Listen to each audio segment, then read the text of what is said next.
Como um castelo de cartas, demitiram-se os 33 diretores e coordenadores de unidades do Serviço Regional de Saúde da Madeira, conhecido por Cesaram. Os profissionais mostram-se em total desacordo com a nomeação do antigo deputado do CDS, Mário Pereira, para o cargo de diretor clínico. A Ordem dos Médicos apressou-se a alertar para as consequências negativas para a saúde no arquipélago e considerou inaceitável a partidarização da saúde. O Governo Regional não só não aceitou as demissões, como prometeu para breve uma solução. O caso relança uma velha polémica. Devem os cargos técnicos, sobretudo na saúde, ser ocupados por nomeação política? Até que ponto são acauteladas as boas práticas médicas? Como se garante a aplicação da Legis Artis e todas as normas ditadas pelos colégios de especialidade médica? Hoje, em Corpo Clínico, conversamos sobre tudo isto com a investigadora social. Passo a apresentar a professora Raquel Varela. Seja novamente muito bem-vinda ao canal S+, e também o Dr. Eduardo de Brito Castela, da Associação Portuguesa de Administradores Hospitalares, também administrador do Hospital Fernando da Fonseca. Professora Raquel, comece por si. Sabemos que neste caso da Madeira, que enfim suscita aqui esta nossa conversa de hoje, o político em causa é também ele um médico ortopedista e tem sido essa basicamente a sua atividade profissional. Pergunto, ainda assim, devem os titulares de cargos técnicos nesta área sensível da saúde ser nomeados através da política? Cumprimentar, antes de mais nada, ambos aqui, dizer que é um prazer estar aqui todos lá em casa. Bom, eu tenho sobre isto, nós temos investigado bastante a organização do trabalho no Serviço Nacional de Saúde, quer nos médicos, quer nos enfermeiros, e a minha opinião sobre isto é bastante inequívoca. Eu penso que devem ser eleitos, e devem ser eleitos pelos seus pares. Porquê? Porque a questão da autoridade não pode ser resumida a uma questão de controle, vigilância e nomeação política. A autoridade é uma coisa muito importante, é uma coisa essencial à nossa vida e essencial ao funcionamento de um hospital, que é uma instituição absolutamente complexa, ou de uma escola, de uma sociedade em geral. E eu gostava, para lá em casa, entenderem aquilo que eu quero referir.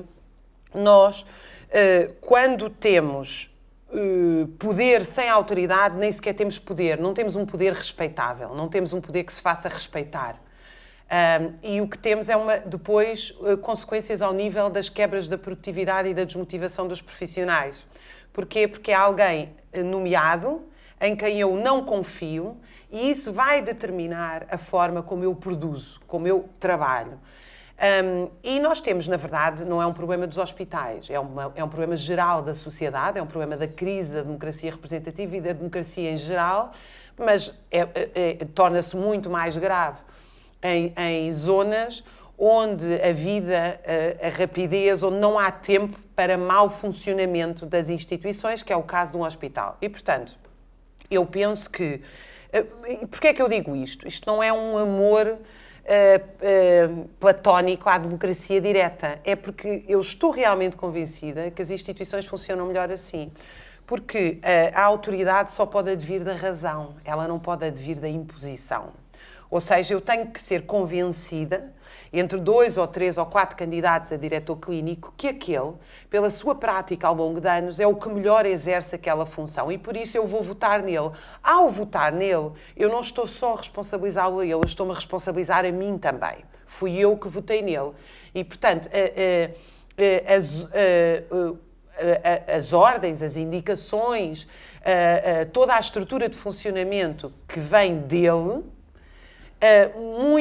eu não vou questionar e vou fazer com gosto porque eu partilhei dessa responsabilidade. Se eu tenho uma nomeação política, desde logo eu tenho um problema seríssimo, que é, de facto, uma partidarização do Estado sistemática, não é? Em que, peço desculpa pela forma um bocadinho dura como vou dizer isto, mas muitas vezes estes partidos são autênticas agências de emprego, em que se faz um caminho que se entra na juventude do partido, se entra no partido e depois tem-se um emprego público de nomeação. Isto tornou-se uma forma de vida para um setor da população e que é péssimo para o Estado porque frequentemente não são as pessoas sequer tecnicamente mais aptas para exercer essas funções. Mas o problema, mais do que técnico e mais do que partidário, é político neste sentido. Nós precisamos de autoridade. Nós vivemos uma crise de autoridade.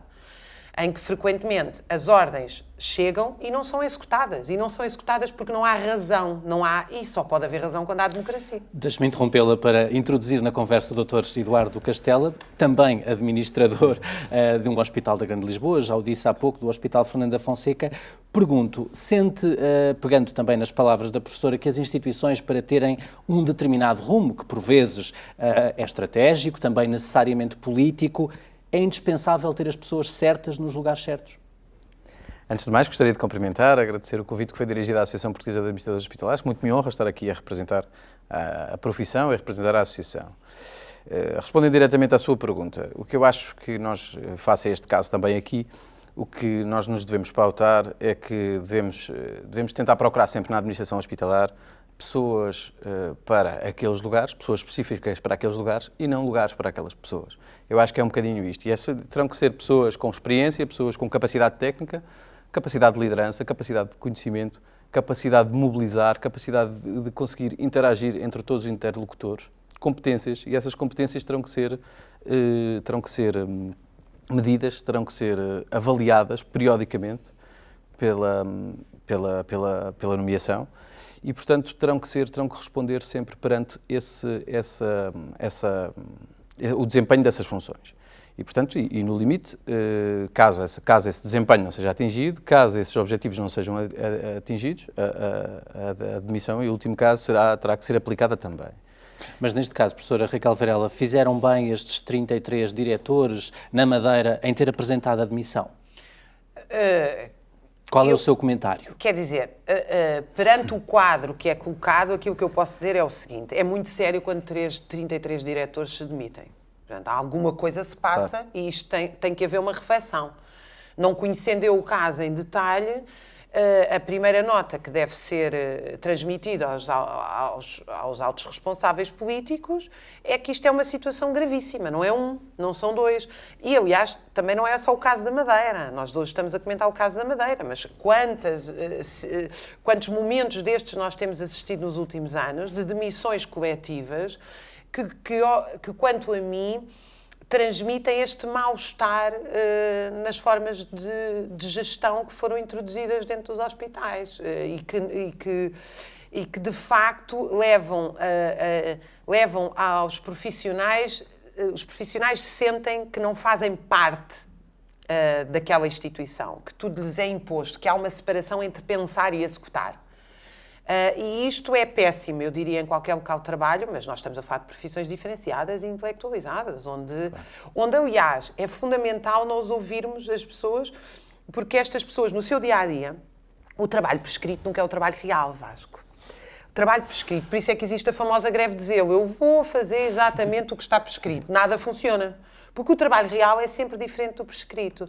E o trabalho real tem uma vida própria, em que as pessoas, muitas vezes, aquilo que se chama improvisar, é, na verdade, criatividade em que se descobrem novas formas de resolver problemas absolutamente centrais.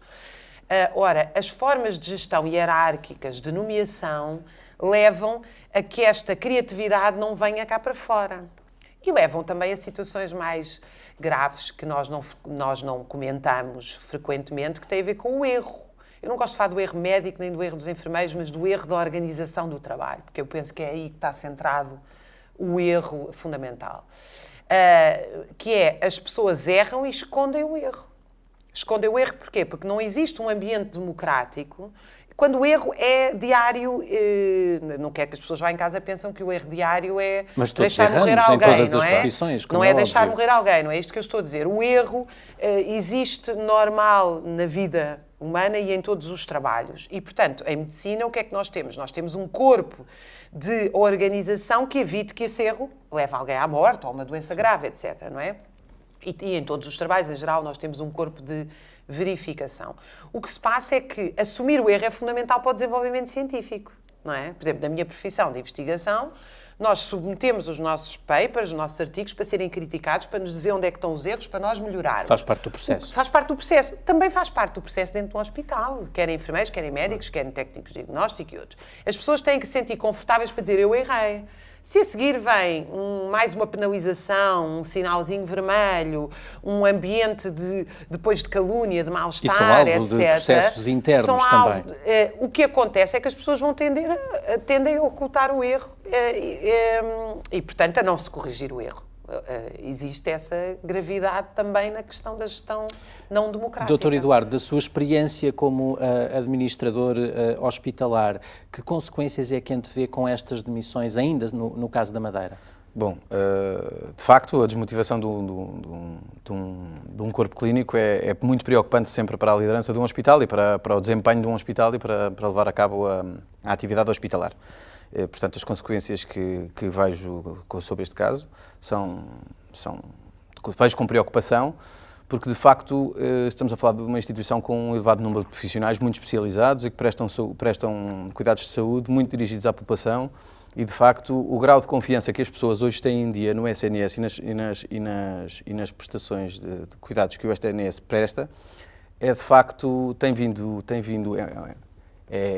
tem um afeto pelo SNS, pelos cuidados que lhes são prestados e, de facto, pela capacidade técnica que os hospitais têm e pelo elevado grau de diferenciação que têm. E, portanto, é bom que isso não se perca, é bom que isso se estime, esse laço afetivo seja cuidado por todos os profissionais e é, de facto, por isso que lutamos diariamente com heróis que temos no nosso SNS, muitas vezes heróis sem rosto, que estão diariamente a dar a sua vida pela vida dos outros. E, portanto, eu acho que aqui, neste caso, terá que ser lidado com muita prudência, com muita cautela, pelas entidades responsáveis e, de facto, tentar lidar com este tipo de nomeações, perceber que este tipo de nomeações têm que ser pessoas com capacidade técnica e capacidade de liderança, capacidade de gestão, de trabalho e de compromisso perante os objetivos. Os objetivos são objetivos do SNS e objetivos das pessoas e de uma sociedade em geral, e não objetivos partidários. E, portanto, acho que aqui deve-se levar com cautela esta nomeação e, de facto, tentar escolher as pessoas certas que agradam aos serviços, que agradam aos diretores de serviço, que agradam aos profissionais e, sobretudo, que agradem e que levem a cabo as políticas de saúde com vista e centradas no utente.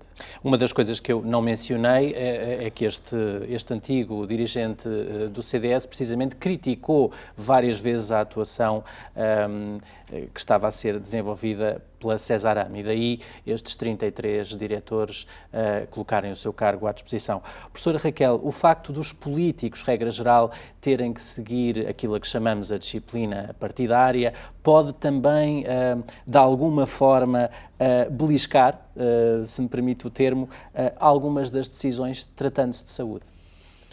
É uma pergunta complexa, porque ela remete também para o funcionamento dos partidos, não é? Eu acho que os partidos são fundamentais à sociedade, não acho que os partidos sejam todos iguais. Acho que nós hoje realmente temos um problema sobre esta relação partido-Estado muito complexo, ou seja, temos poucos partidos de oposição, temos uma sociedade pouco politizada em geral, não é? E os partidos que se afastou da política. Exatamente, também. E os partidos que temos estão muito concentrados no aparelho de Estado e na disputa do aparelho de Estado, e isto é realmente um problema. Mas isto não significa que a instituição partido em si esteja errada. Porquê é que eu estou a dizer isto? Porque a pergunta que me fez é realmente uma pergunta complexa, porque um partido, para funcionar, tem que ser um coletivo, tem que ter um grau de disciplina, senão não é um partido, são apesar de, por vezes, ter liberdade individual em alguns votos no Parlamento. Claro. Por outro, é verdade que nós temos, muitas vezes, também pela mesma razão, eventualmente, que começámos a falar aqui, ou seja, é preciso perceber qual é o grau de autoridade da direção de um partido. Se ela realmente é real ou se é um poder menos forte. Em que os membros do partido devem colocar, creio eu, as ideias sérias à frente da disciplina. E, portanto, nós, por exemplo, temos na Constituição os mandatos revogáveis e tal coisa nunca acontece, não é? Aquilo que nós assistimos realmente é a uma... Por isso é que as pessoas brincam e dizem que os debates, muitas vezes até os debates na televisão, correspondem muito a uma cassete, porque já sabemos o que é que alguém vai dizer, porque a pessoa responde àquele partido e responde àquele programa político e, portanto, é uma coisa, não há grande pensamento livre. Isso é um problema, sem dúvida alguma que é um problema e que aumenta esta incapacidade... Também têm aparecido novos partidos. Sim, têm, mas Bom, não sei se diria, se consigo dizer muito bem dos novos partidos que apareceram. Não acho que estes novos partidos que apareceram venham resolver as questões dos problemas que nós já temos nos outros partidos. Pelo contrário, alguns até vêm agravar. Mas acho que esta questão, quer dizer, voltamos ao mesmo problema. Nós temos que criar um ambiente democrático onde as pessoas se sintam bem para questionar os problemas reais que nós vivemos. E, por exemplo, na questão do SNS, houve aqui uma espécie de acantonamento nos defensores da chamada geringonça e deste governo, que é, nós não podemos dizer mal do SNS porque o setor privado quer dizer mal do SNS. O setor privado, é evidente que esta concorrência existe. E muitas vezes o setor privado não tem nem metade da atenção que tem o SNS nos seus erros, quando até tem mais queixas proporcionalmente. Agora, nós também não vamos Sabemos ocultar... disso agora, claro. Mas nós também não vamos ocultar os problemas do SNS por causa dessa disputa, porque os problemas existem e nós só os vamos resolver. Eu sou uma defensora incondicional do SNS, nós só os vamos resolver se nós os assumirmos como tal. E quanto melhor for o SNS, vai forçar necessariamente que os privados também tenham melhores cuidados, isso, não é? Sem dúvida alguma. Quanto mais degradado for o SNS, mais degradado será o setor privado. Quanto menos pagar-se no SNS, menos se vai pagar no setor privado. O setor privado em Portugal não existe escala para um setor privado autónomo, não é? Nós temos 10 milhões e 80% ganha menos de 800 euros. Portanto, nós não temos escala para um setor privado de excelência. Dr. Eduardo, voltando à nossa questão de fundo no programa de hoje, vou ter aqui uma pergunta para o provocar ligeiramente. Um gestor ou um administrador hospitalar é sempre gestor ou às vezes também tem que ser político? Um gestor e um administrador hospitalar tem que ser profissional. E é por isso que a Associação se tem batido, pela profissionalização da gestão hospitalar em Portugal. Passando também pela aprovação porque há a atualização da carreira da administração hospitalar, que não é revista desde 1980, e de facto nós temos debatido para que essa carreira exista e para que haja de facto uma profissionalização da gestão. Nós até 1989 tínhamos gestores profissionais nos hospitais. Só a partir de 1989 é que passámos a ter nomeações de outras pessoas que não eram profissionais de gestão em saúde e administradores hospitalares. E também existe em Portugal o Estatuto do Gestor Público, esse estatuto foi implementado em 2007, tem sido revisto, e em 2012 já dizia que devia haver uma comissão avaliadora dos gestores e devia haver um contrato de gestão entre o gestor, entre o nomeado e a entidade empregadora, portanto, a entidade pública empregadora. Empregador é que ele dirigia, não é? E, portanto, esses contratos, ao que sabemos, não têm sido assinados.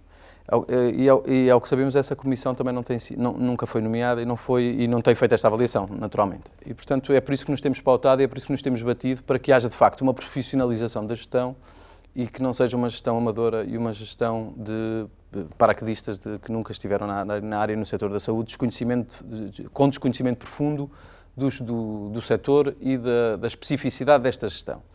Temos também, sobre a chancela do International Hospital Federation, foi criado um consórcio global para a profissionalização da gestão. E pauta-se por vários princípios, entre os quais há um diretório de competências para a gestão, em que essas competências são avaliadas periodicamente e, portanto, e também o reconhecimento formal da gestão enquanto profissão, a gestão hospitalar como profissão. E é por isso que nós também nos temos batido um pouco para fazer esta melhoria e achamos que os gestores hospitalares não só devem ser profissionais, devem melhorar, devem ser avaliados, devem ser demitidos, caso seja o caso e não tenham cumprido os seus objetivos, e também achamos que devem estar em permanente atualização de conhecimentos científicos e técnicos, porque os hospitais são muito dinâmicos e no futuro teremos hospitais diferentes do que temos hoje, mais abertos à comunidade, mais integrados com o setor social e, portanto, achamos que isso também se deve refletir nas universidades, no conhecimento científico e, de facto, os gestores devem através da sua atualização e da atualização dos seus conhecimentos, dotar-se dessas competências para poderem ser profissionais de gestão. Professora Raquel, além desta profissionalização que fala o Dr. Eduardo, é também importante, se calhar, olharmos para o mérito. Eu sei que viaja bastante, que é uma apaixonada, enfim, por alguns países nórdicos. Falta-nos olhar mais para o mérito em Portugal e desenvolver esta cultura. E eu mesmo na questão da profissionalização, a gestão tem que ser, quanto a mim, maioritariamente, ela tem que vir do exercício das funções exercidas nesse local de trabalho. Ou seja, eu acho que nós devemos ter um corpo de gestão fundamentalmente composto por médicos e enfermeiros. Tenho uma visão um bocadinho diferente face à gestão profissionalizada. Penso que deve haver setores muito restritos, onde realmente a questão da gestão tout court deve ter lugar. E também não deve deixar de estar sujeita ao escrutínio democrático das instituições. A questão do mérito, sim, a questão do mérito, mas isso mais uma vez tem a ver com a nossa condição periférica no mundo e com a nossa condição de um bocadinho de falta de independência económica e política. É um país muito pequenino, o aparelho de Estado é muito dominante na economia, ainda que seja pela via de subcontratações, ou do setor social ou outro, portanto nós temos temos uma grande partidarização do aparelho de Estado e, portanto, isso impulsiona. Temos pouca contratação de profissionais especializados, temos também salários muito baixos que não atraem os melhores profissionais para desempenhar funções públicas. Isso também é um problema e não é um problema secundário, mesmo quando nós estamos a falar de carreiras de técnicos superiores, os salários são muito baixos e, portanto, tudo isso tende a afastar pessoas que seriam mais capazes e mais... Veja, ainda há pouco tempo eu estava a dar um curso na administração pública, para a administração pública, e veio à conversa entre os testemunhos todos que recolhemos que frequentemente há 30 anos quem ia para o serviço público ia com uma missão de serviço público. Eu acredito no serviço público, isto é uma missão para mim. E essa cultura eu vou entrar daqui e vou sair com uma carreira digna, com um bom salário, mas não vou enriquecer. Essa cultura, quer dizer, quem dá o exemplo pior deste ponto de vista também, é preciso dizê-lo, é a própria Assembleia da República. Eu acho que não devemos ser demagógicos aqui e dizer que a corrupção é o problema central da sociedade, porque a sociedade tem muitos problemas, entre eles a corrupção não é o único problema. Mas, quer dizer, esta circulação permanente entre o setor privado e o setor público, em que a carreira pública deixa de ser uma carreira com dignidade própria e é uma espécie de trampolim, isso realmente é um problema. Claro que é um problema, porque o serviço público aparece só como um meio e não como um fim. Não é uma, Doutor Eduardo, não é uma causa. Sendo administrador, enfim, do Hospital Fernando Fonseca, um grande hospital, volto a dizer, como é que se faz muitas vezes, já deve ter lidado com vários processos de resistência, vamos lhe chamar assim, como é que um administrador faz a gestão para a mudança? Se é que é possível fazer? A gestão para a mudança é sempre difícil de fazer, seja qual for a organização, e numa organização como um hospital é sempre também, arrisco-me a dizer que será mais difícil ainda fazer, porque agrada à especificidade técnica dos serviços que são prestados e da profissional e do corpo clínico e dos recursos humanos que o hospital tem. E, portanto, eu acho que o papel do administrador hospitalar acaba sempre por criar consensos e criar visões sempre tendo em conta o fim, que é nós prestarmos melhorarmos os cuidados que prestamos e melhorar sempre com um grau de humanização e qualidade ao utente, centrando sempre os cuidados no utente. E, portanto, nós temos dentro dos hospitais quadros de recursos humanos muito especializados e com especificidades muito técnicas do seu próprio ofício, da sua própria profissão. E, portanto, quando tentamos fazer um processo de mudança, seja ele pequeno ou grande, temos que envolver sempre todas as partes, discutir sempre abertamente com todas as partes e tentando sempre conciliar a política do hospital na visão técnica das pessoas. E, portanto, os hospitais são compostos por vários órgãos e têm componentes de decisão, é um polo de decisões de várias ordens. E, portanto, quanto mais essas decisões, mais informação se conseguir reunir para tomar essas decisões, quanto mais contributos se conseguir reunir para que essa decisão seja tomada com a maior perícia possível, é sempre mais fácil mudarmos, é sempre mais fácil avançarmos no caminho certo e avançarmos no sentido de melhorar a nossa missão, entre aspas. Percebo pelas suas palavras que é sempre um processo delicado. É um processo delicado, sim. Professora Raquel, em relação aos políticos, cada vez mais deviam fazer declarações de intenções antes de aceitarem cargos públicos? A declaração de intenção já é um grau superior à de interesses, não é? Sim, mas eu penso que o problema nós não o podemos também só colocar nos políticos. A população também tem que refletir sobre o seu grau de politização, não é? Ou seja, nós queixamos-nos muito dos políticos, mas o que é que nós fazemos? O que é que nós, no sentido da população? A verdade é que nós temos uma despolitização da sociedade que é profundamente nefasta para todos. Porque é uma espécie do político é eleito, em geral fica contente porque durante 4 anos não presta, de facto, contas a ninguém, mas as pessoas em geral também ficam contentes porque durante 4 anos só chamam nomes e tratam mal e não são responsabilizadas. E, portanto, o problema da gestão democrática, volto aqui, é um problema da política em geral que nos envolve a todos, que é como é que nós arranjamos mecanismos efetivos de participação e responsabilização. Isso é que é absolutamente fundamental. E, de facto, nós temos esta ruptura. Nós temos uma ruptura entre representantes e representados. E eu já tenho assistido a situações raras, em que são os próprios dirigentes que querem mobilizar os seus trabalhadores, os seus subordinados, para participarem, e estes já não vão, porque também estão habituados a que nunca são chamados, nunca são ouvidos, nunca são escutados. A sua Por isso opinião, eu quis ouvir precisamente a opinião do Dr. Eduardo sobre isto. Ou quando é uma questão meramente formal. Eu dou a minha opinião, mas aquilo não serve para nada porque não tem consequências. Então, nós, enquanto não resolvemos aqui este problema, nós vamos continuar, quanto a mim, a ter uma classe política que é uma classe, ou seja, ela não é representativa, é como se fosse uma classe à parte da sociedade. Isso é terrível para o funcionamento da sociedade em geral.